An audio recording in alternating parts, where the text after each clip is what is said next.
Hidden in the woods lies a dismantled lab. The glassware and chemicals that survive are now used only to illuminate memories of a career tragically cut short. Try things, sometimes they work, sometimes they don't.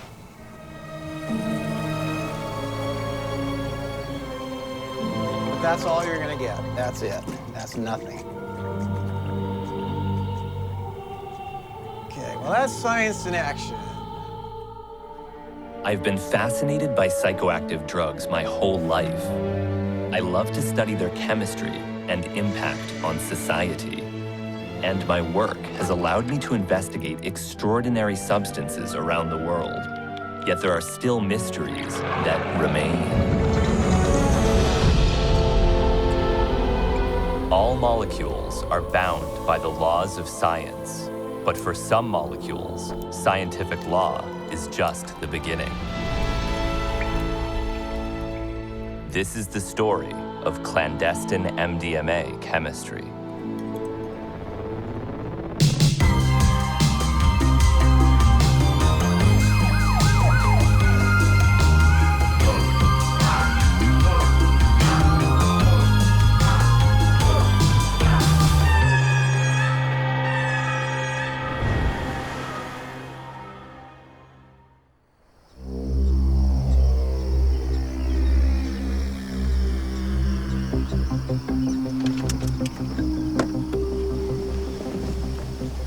I'm on my way to find a chemist friend of mine who lives in the mountains.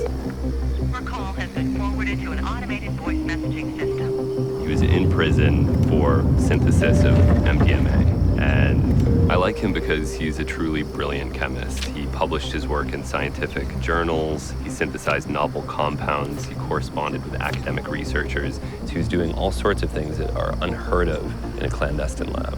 And for that reason, he belongs to a small subset of clandestine chemists who I consider true scientists. Hi, Steve, this is Hamilton. I'm actually outside what I believe is your property. So I'm going to his house more or less unannounced. I haven't spoken with him in months.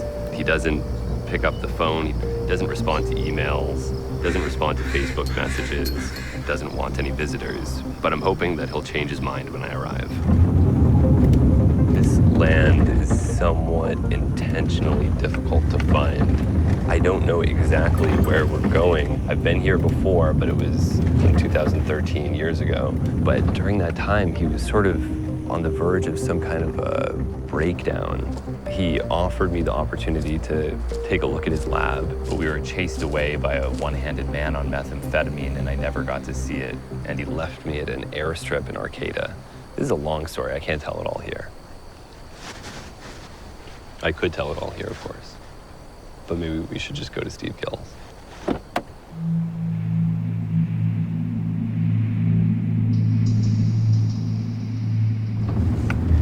that be it? Someone's in that shed.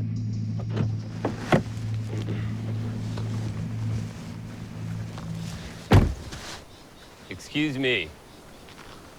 Holy shit. Good to see you. I'll give you a Tracked me down hug. like a dog. You found me in my lair. Oh my God. Oh, Jesus. Oh, well, here we are. Good to see you. Yeah, you too. So, what's going on here? I brought a film crew with me because I wanted to interview you. Is that okay? Well, you're here, so I guess so. Idiocy we go from here every fucking day. These disappear and then they reappear. It's like, you know, it's like they play hide and seek. And it's just ridiculous. It's just stupidity. And it just drives me absolutely wild. Sounds like it. Yeah. Just... So am I actually live now? Am I being recorded or? You're being recorded. Okay. Anything I say can and will be used against me, either in a court of law or a court of my peers. Oh, that's funny. You seem better than when I last saw you. Yeah, because when you last saw me, I was having my little methoxetamine misadventure. Oh my God, that That was epic.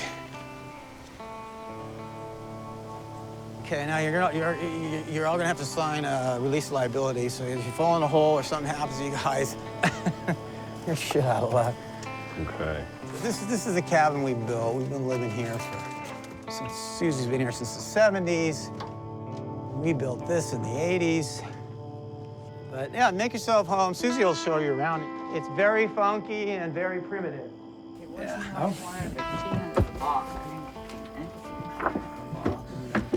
Steven, that key you found, was it under one of those boxes? Oh, wait a minute. The key I found. No, it was in front of the refrigerator. What kind of key? You didn't tell me. You just said the Are you Hamilton? I'm Hamilton, yeah. You changed a little bit. Really? I recognize you the first time you he's came. 4 years older. That was last time he saw him was in 2013. Well, I knew you were all wild. Yeah, that's what I do, is fuck myself up and ruin people's lives around me. That's my hobby. And don't ask me what my job is. I still haven't figured it out. Knowledge Chemical there when I first met you in 1984, you were like the most up-and-coming chemist in their house. Oh, not at all. I was just one of many. They had an article on you, so they had articles about 10 people. That you were the most promising chemist that they were looking at. You're very modest, Steve. It's true. Yeah, but that's bullshit. He's good at knowing, like, he was kind of like a good guy, like in a Mad Max world. I've seen, like, we had 200 deadheads after a dead show at Berkeley Pier, and he was throwing phosphorus and sodium and potassium in the water. Fluorescent, fluorescent is that dye marker stuff that you've probably seen it in movies and stuff. You put it in water and it almost looks like it's glowing, but it's just, and you put a black light over it, it's just like brilliant green. He had like pockets full of psychedelics that were still quasi-legal, and he had them typed up, not for human consumption. Oh, yeah, we had some 2CTE. And the cops gave him, he like basically goes, these aren't the droids you're looking for. Well, I just stepped right up and acknowledged. I said, I'm sorry, officer, I'm in the wrong. And he said, well, what's that in your pocket? And I pulled out this little vial. It had some 2CB in it or something. And I just, well, it's an experimental biochemical. And he just kind of looked at it and said, okay. The cops gave him back the psychedelics, and he was pretty good. I was like, uh-oh. That was fun, stuff like that. We had some fun adventures.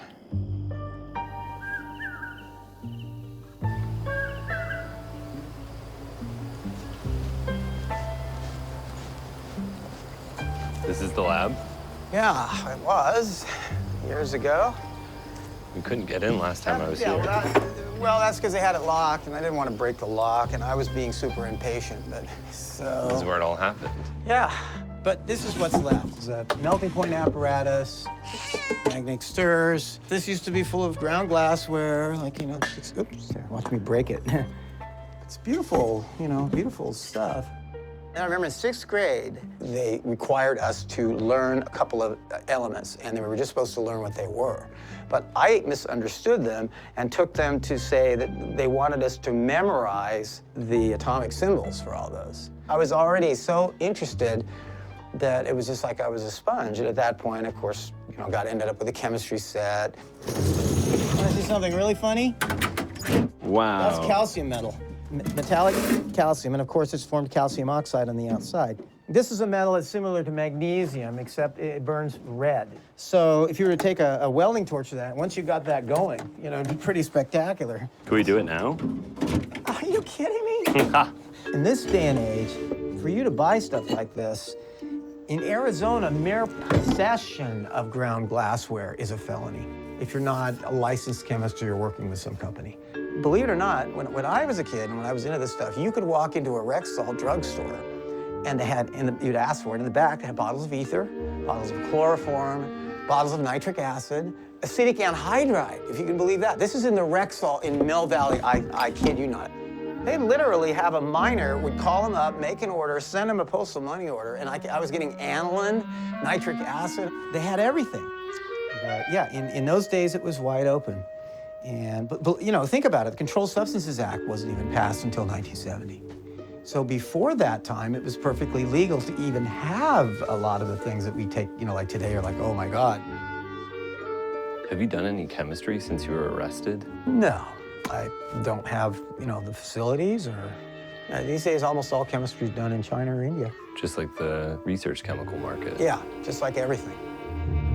As the government began to restrict chemicals and scientific equipment, curious adolescents and clandestine chemists alike faced new obstacles in pursuing their interests. the manufacture of psychedelics moved to China, where controlled substances are replaced by uncontrolled derivatives that are sold without restriction to consumers in the United States. The result has been the distribution of hundreds of new drugs and the loss of a culture of citizen science that once thrived in America.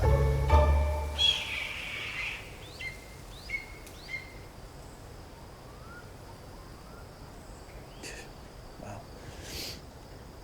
It's amazing. When you look at pictures of yourself from like 20 years ago or 30 years ago or whatever, it's really weird. There's a picture of Liquid Light Labs. That was the chemical company that a friend of mine and I had after 1980 to about 1984. Had all sorts of things going on there. We focused mostly on chemiluminescence. And this is just notes from different, reactions that I would try. So that was an actual business license, resale number. And then I'd go home from doing this and then had an MDMA lab and not that far from the campus. So that was fun. I think we were some of the first people, actually. You were one of the first clandestine MDMA manufacturers. I believe so, yeah. I believe so. 76, 77, basically, when it all started happening. And that was your primary way of supporting yourself, your only way of supporting yourself throughout the 90s? Yeah, once I met Susie and came here, yeah, we were growing pot and making psychedelics.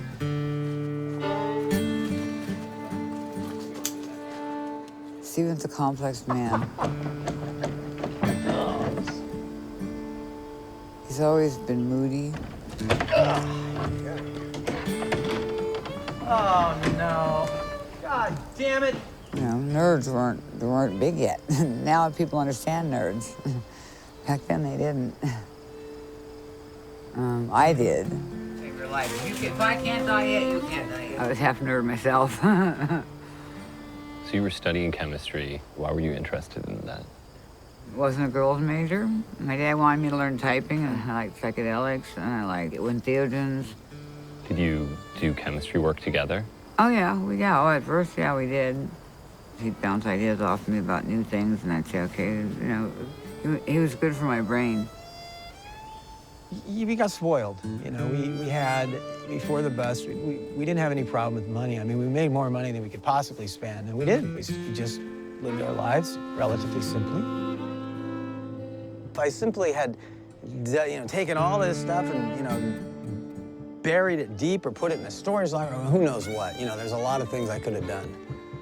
But, we were close to the end. We were basically at the point where we had enough precursors to make another 20 or 30 pounds of MDMA when we got busted. And our plan was to just phase out, was just say, okay, well, after that, we'll just do research. So, we were like, God, we're so close. We'll make another $1 million, it'll be like, great, it's fine, no problem. It's here, we don't have to buy any more chemicals. And then these guys roll through and, and that was the beginning of the end right there.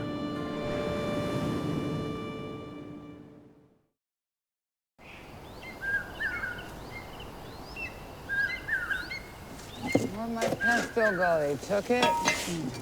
Ah, damn it. Oh, they took my pesto. Oh, I'm gonna kill them. Oh, yeah, we're gonna have dinosaur kale for dinner. Does anybody here not mind kale? Oh, I knew about our bust 5 years ahead of time, 3 weeks. Yep. I can get answers from trees and plants. And night before I came home, they said, hey, we're getting busted in the morning. No, today. my attitude was, somebody's got to take the hit. You said somebody has to go down with a ship. Basic situation, you take responsibility. It's not, Susie has nothing to do with it. She didn't even know about the things that were down there. Oh, come on. And they knew it was bullshit, but it worked. For whatever reason, we were able to do that, and that's why I stayed. Because I've homesteaded. If we had this both place. took off and we've both been caught together, like in a high-speed chase or something, who knows what would have happened? No. I was gonna get us out of here before it happened. That's the point, Susie. You can't run from, are you going to run for the rest of your life? You can't. We didn't have enough money to do that. We did. Oh, well, we got busted, and that was the end of life as we knew it. And here we are. Here we are, stuck in this fucking ghetto. I'm not a pot grower. I don't enjoy it. So it might be hard to talk about, but can you tell me in as much detail as possible what happened on the day of the bust? Oh, boy. make a long story short, there was an informant. They went around the buildings. They obviously probably smelled ether or something. Something made them suspicious. But I got in my truck and followed them down the hill because I didn't know what was going on. You know, I was like, why were these guys where they rip out? You know, I better go check. And by the time I got down where I couldn't turn around, I saw it was a sheriff's. You know, I identified myself. I said, yeah, we found that 50 pounds of methylamine down on your property there. What I did was I said, okay, well, let's go up there and look at it. I want to see it. And I said, okay. And then I hopped in my truck and we zoomed off.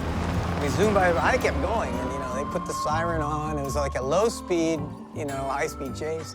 Bus. So you tried to escape. Yeah. And I went up and ran off the road right around the corner here and went down and tried to hide behind the trees, but they found me and the guy jumped out with his gun, and then the other cars started with the DOJ guys pulled up, and then there's, you know, 10 guys with guns pointed at you and you better, you know. We did good. It was a good run, you know. I started when I was 19 and I avoided any kind of serious law enforcement stuff until I was 47. That's a good run by any definition, I think. It's a very sad story, and it would be tempting to say that, you know, the moral is not to make psychedelics illegally or not to make MDMA. But what do you think can be learned from what happened to you? Oh, don't get caught.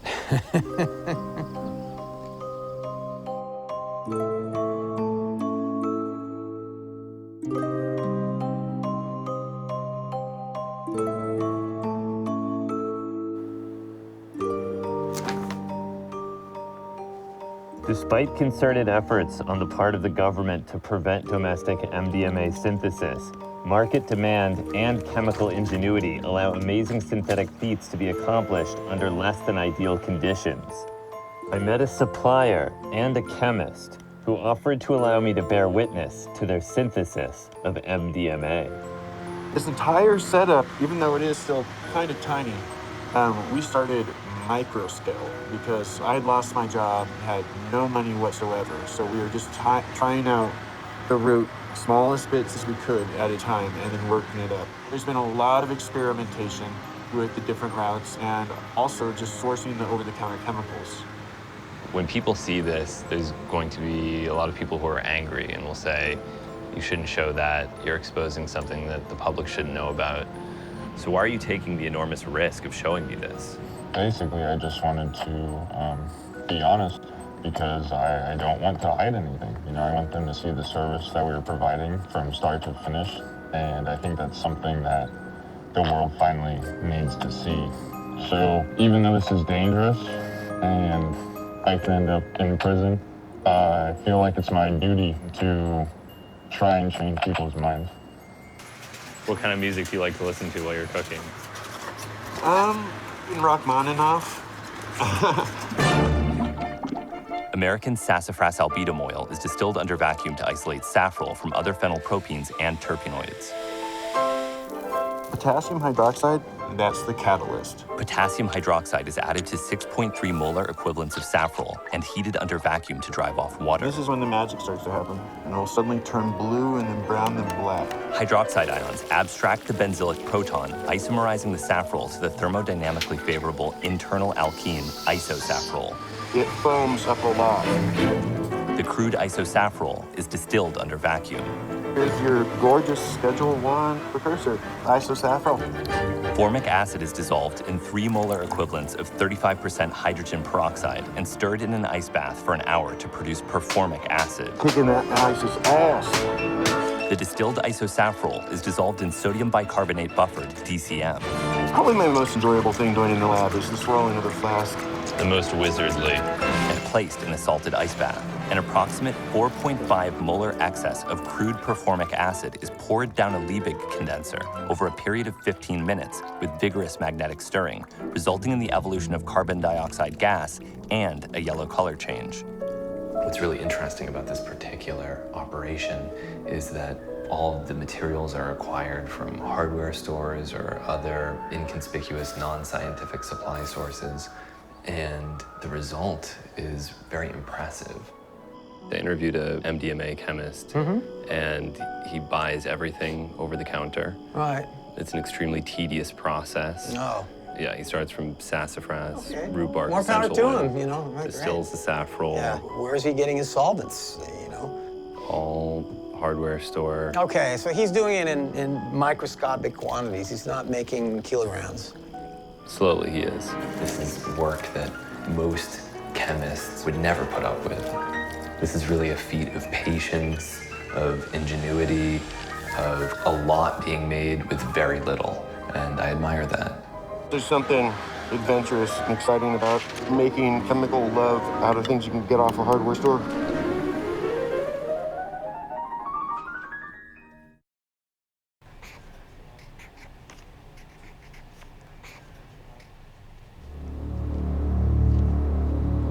Is there any similarity between elk hunting and hunting for clandestine chemists?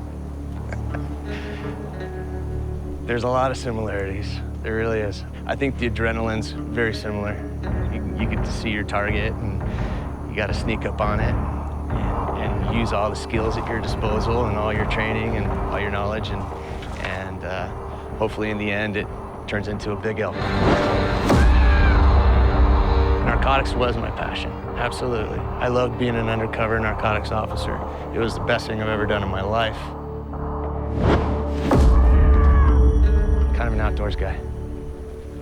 Big elk or a big bust, one or the other.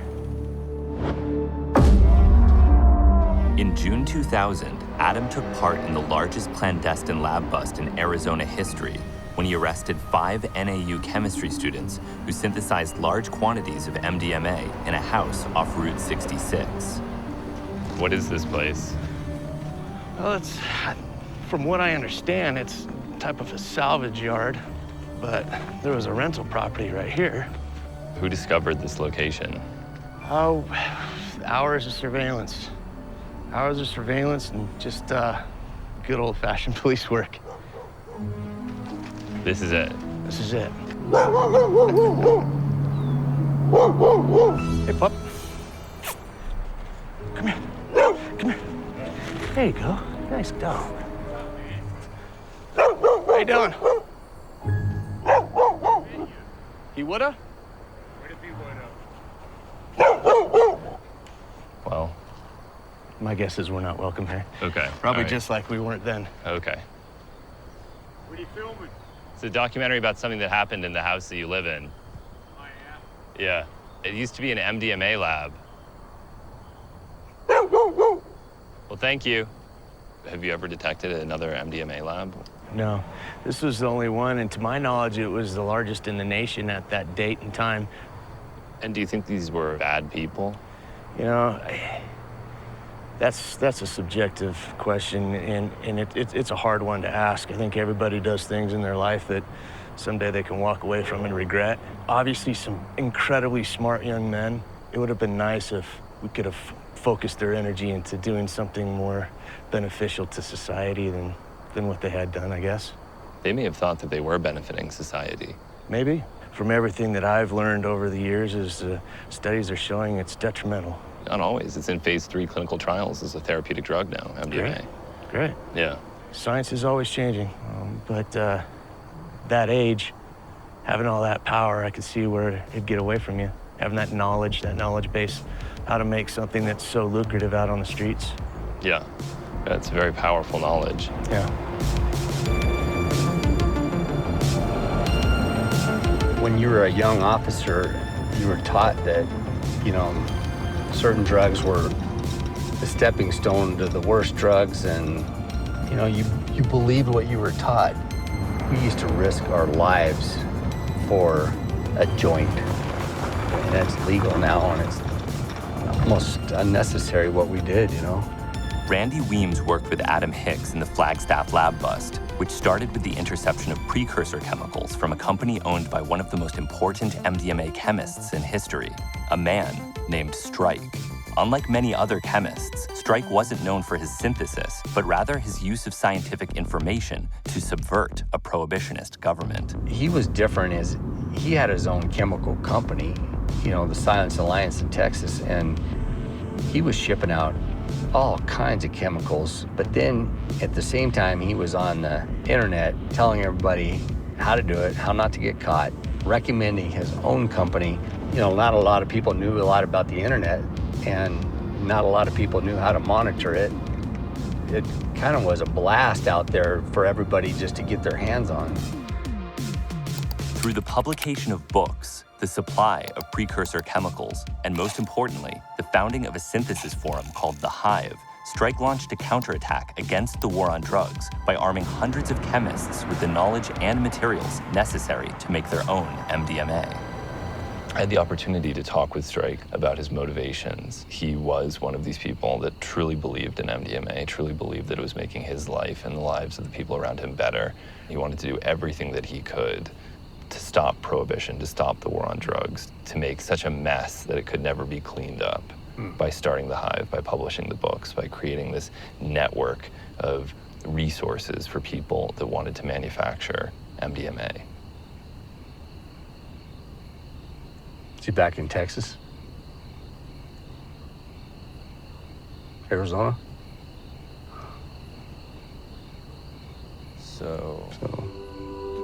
Through his connection to the Flagstaff lab, Strike was brought down, but his contributions still resonate in the world of clandestine drug synthesis. Strike is an interesting individual. He inspired an entire generation with his website. So scientific and yet so focused on clandestine chemistry and the spreading of knowledge. A crude mixture of aqueous acids and oxidation products, primarily consisting of the isosafryl epoxide, the isosafryl glycol, and the glycol's monoformate ester, is transferred into a SEP funnel, and an emulsion is broken with a vibrating dilding apparatus. Well, I'm finding just the right spot. The mixed isosafryl oxidation products are dissolved in methanol, heated to 70 degrees Celsius, and treated with an approximate 3.8 molar excess of 15% hydrochloric acid, which hydrolyzes the isosafryl glycol monoformate ester, opens the isosafryl epoxide, and initiates a pinacol rearrangement on the resulting isosafryl glycol. After 2 hours, brown droplets of MdP2P oil begin to rise and fall from the surface of the reaction mixture in a convection current. The crude MdP2P oil is purified via vacuum distillation. Sheets of aluminum foil are run through a paper shredder, followed by a food processor. The finer it is, the faster it reacts with mercury, forming the amalgam. The finely ground aluminum is placed in a 5-gallon HDPE bucket and suspended in methanol with an overhead stirrer improvised from a power drill. Mercuric chloride is dissolved in methanol and introduced to the suspension to amalgamate the aluminum. Super careful with this one. I recently had my blood tested for mercury. I work with it so much, absolutely none in it. That's great. I have arsenic poisoning though. I don't know where that came from. Nitromethane is added to the stirring amalgam, followed by MdP2P. The nitromethane is reduced, producing methylamine in situ, which condenses with the ketone, forming an imine that's reduced again. This is all ice right now, but as this thing heats up, it's gonna melt it. It's getting very intense. Yeehaw. Oh, that's warm, all right. Wow. The reduction mixture is treated with aqueous sodium hydroxide to liberate the MDMA freebase. And the result is this. The freebase product is extracted 3 times with xylene. So that is going to have to sit for just a few minutes while it separates. You have to extract it 3 times, wash it 3 times with hydroxide, then wash it 3 times with distilled water. Each time you repeat this, it gets cleaner and cleaner. Perfectly clear and gorgeous.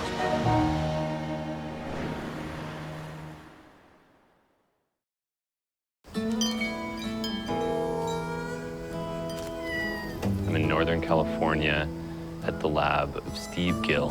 He was one of the most prolific clandestine chemists in history and made such a large variety of different compounds that his work rivals many academic or industrial chemists. It's hard to name a single psychoactive drug that he did not synthesize. And who knows what he would have done if he hadn't been arrested.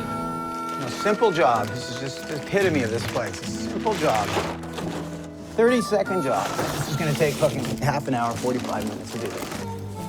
What was the motivation? Was it profit, curiosity? Oh God, when I was 19, I was excited about doing it. You know, I didn't even think about making money at it. But I mean, it costs money to do. Is there a reason you chose not to pursue this academically? If I had seen an academic they're out. By the time I was, in 71, I was, I'm 72, I was already doing this thing. But it was too late. I tasted the forbidden fruit. It was just too fun to be able to just do it myself and not have anybody tell me what to do. Had a couple of problems at school, I dropped out of college a couple of times, and that made it seem less likely that I'd be accepted in an academic setting. But yeah, sometimes I wonder if, my life would have been very different if I had done that.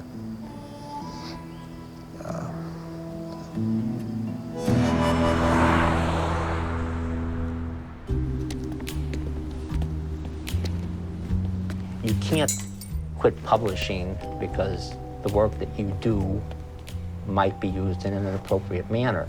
I was surprised to find that a lot of the information that I published was used by drug people, but there's legitimate scientists out there that want to know this information, and the contribution you can make might help them in their research.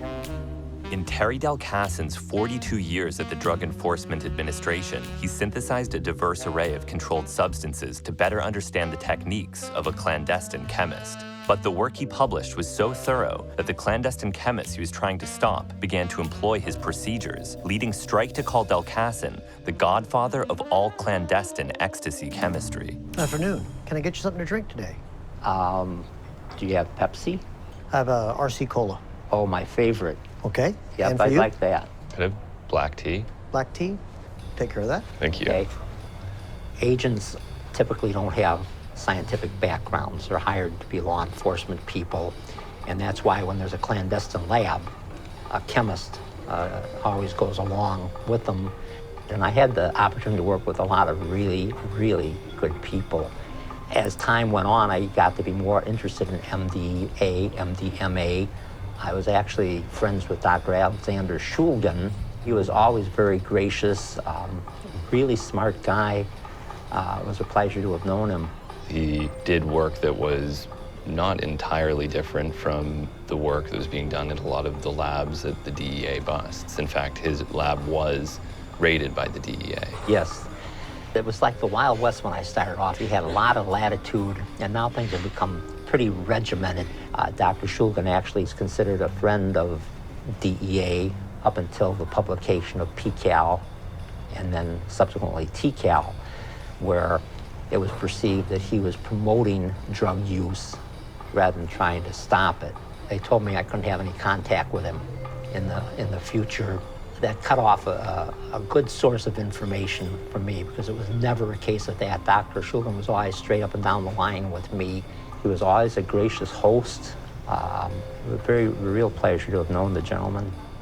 And I've known other people, some were clandestine chemists who did work that was not entirely different from Shulgin's work, yet these are people that end up in prison for the work they do. Do you think that there's something wrong with that?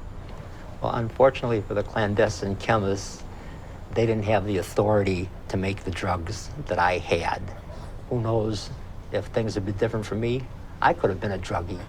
Could have hooked up with the wrong group of people and ended up doing 15, 20, 25 years in jail for synthesizing illegal drugs just because I liked synthesis.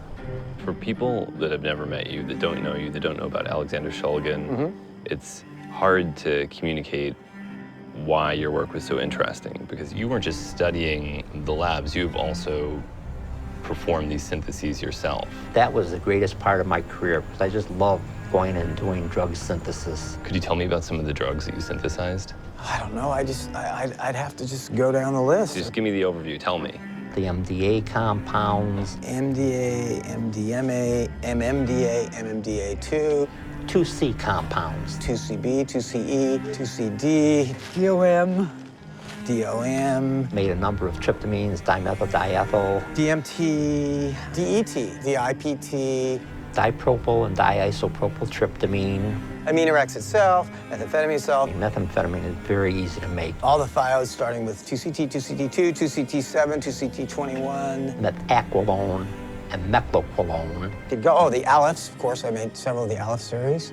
Spencyclidine was hot. PCP, Oh, yeah, of course. Oh, and then I also made a couple of Aminerex analogs. I made the methanedoxy-Aminerex. I was like the first person to do that. I did that back in the 90s. In the course of researching and reading about these things, did you ever feel as if you should try them yourself? Probably not. 2CB, gosh, there was a couple times where Susie and I ate 100, 150 milligrams, you know. I just never had any desire. You know, we're driving down some dirt road in the desert, and we're both melting down. Just give me a good candy bar, and I'll be happy. Twix if I have my choice. When both doors pop out, we both like roll onto the ground, and we're like, oh my God. Now, Justin, between you and me, have you illicitly made any drugs?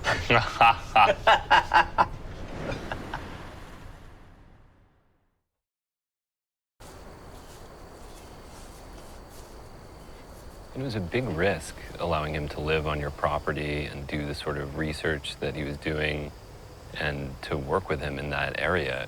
I don't like deterring people in their interests, you know. So I just kept going because he didn't want to stop and he didn't want to move. So I just said, okay, brace yourselves. And how did you take the trial and prison sentence?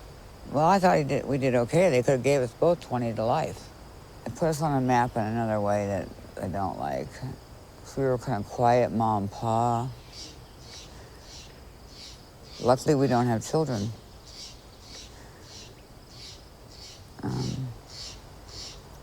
That was a good reason not to have children.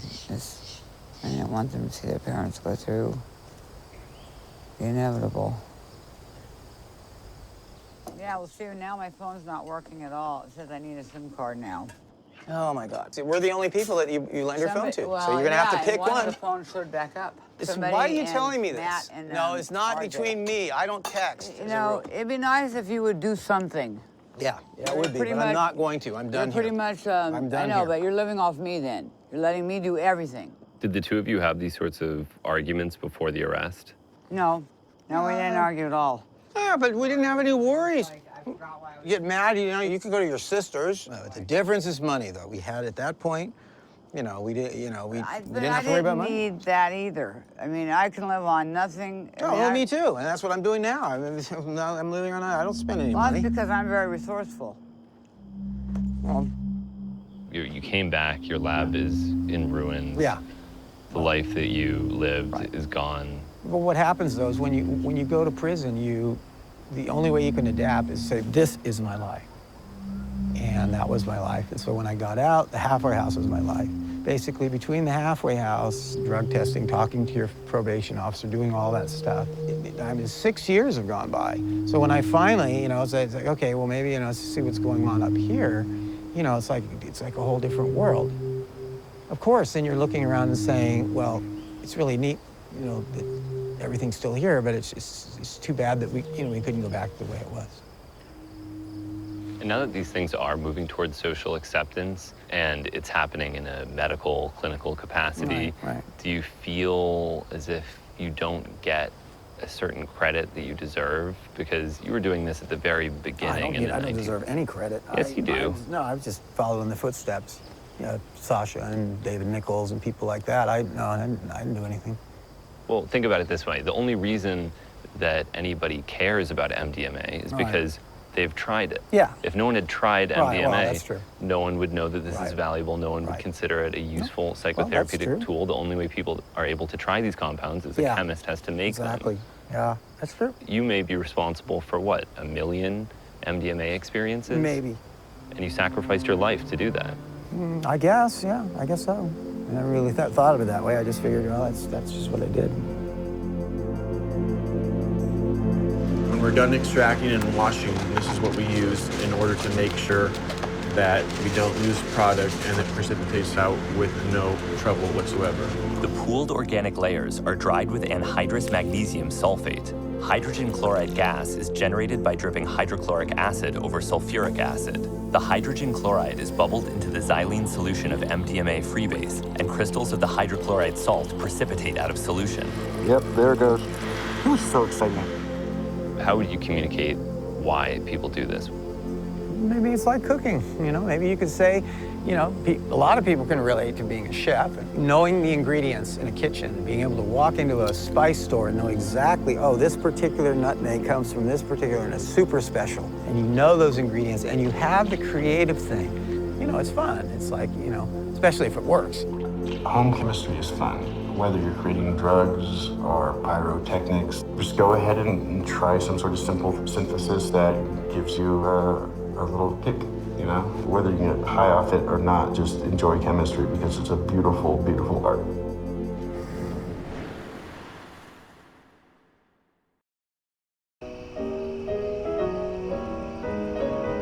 The MDMA hydrochloride slurry is poured into an improvised Buchner funnel and dried under vacuum.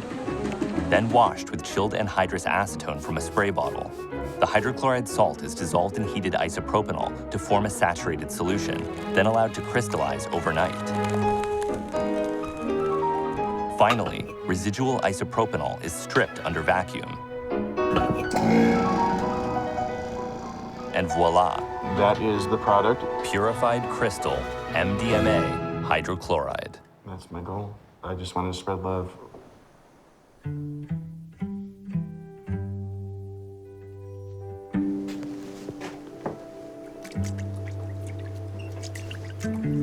Bass in there. See what happens. Just for the hell of it. Ah, it's working.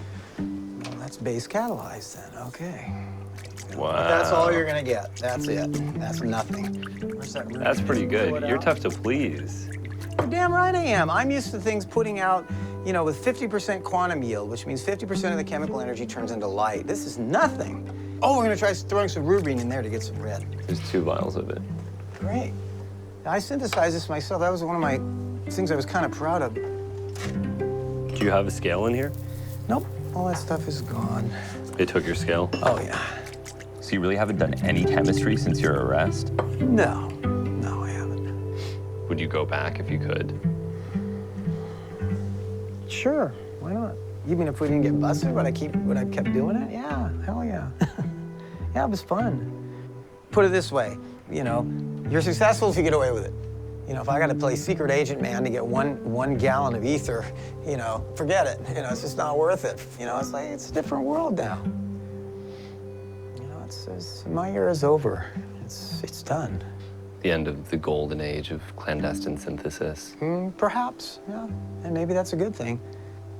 I'm glad Steve is willing to talk about all of this with me, because he goes through bouts of depression surrounding this entire trajectory of his life where he doesn't want to talk about any of it. He's ashamed, he's embarrassed at how things turned out.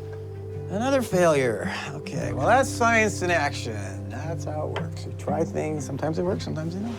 We could look for a protocol if you want. But oh, look at the list here. This is ridiculous. 10 milliliters of potassium hydro, 3 molar. Okay, so it's in water. I don't know if there's anything to be learned from it. You could say it's a cautionary tale, but he never did anything wrong to begin with. See what happens. Nothing he did had any negative impact on society. The only bad thing was him being arrested. That's a true crime. If anything, he's an example of how to live. And yet his life was destroyed. And then on top of that, all the measures that have been taken to prevent clandestine synthesis in the United States have only prevented young people from becoming interested in chemistry. If you don't have practical experience playing around in a lab, you'll never be interested in chemistry. And chemistry is a beautiful thing that actually makes the world a better place. That's kind of pretty. That's trippy. You've got solids that are below you there. It's fascinating. Look at that. Whoa. That's pretty fucking cool.